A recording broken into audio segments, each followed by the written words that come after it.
சங்கீதம் 16ஆம் அதிகாரம். தேவனே, என்னை காப்பாற்றும், உம்மை நம்பியிருக்கிறேன்.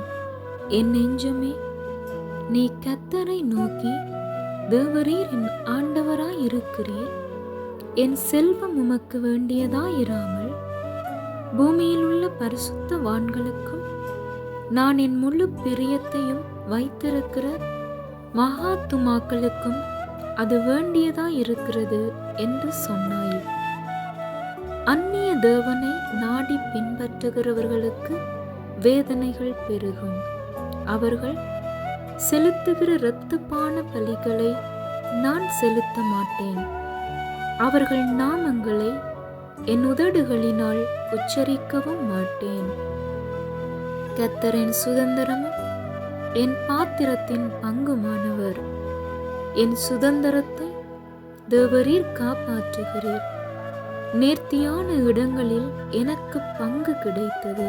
ஆம், சிறப்பான சுதந்திரம் எனக்கு உண்டு. எனக்கு ஆலோசனை தந்த கர்த்தரை துதிப்பேன். ராக்காலங்களிலும் என் உள்ளிந்திரியங்கள் என்னை உணர்த்தும்.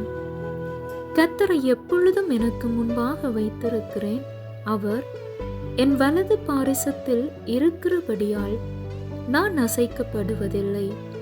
ஆகையால் என் இருதயம் பூரித்தது, என் மகிமை களி கூர்ந்தது. என் மாம்சமும் நம்பிக்கையோடே தங்கியிருக்கும். என் ஆத்துமாவை பாதாளத்தில் விடீர். உம்முடைய பரிசுத்தவானை அழிவை காண ஒட்டீர். ஜீவ மார்க்கத்தை எனக்கு தெரியப்படுத்துவீர். உம்முடைய சமூகத்தில் பரிபூரண ஆனந்தமும் உம்முடைய வலது பாரிசத்தில் நித்திய பேரின்பமும் உண்டு என்பதே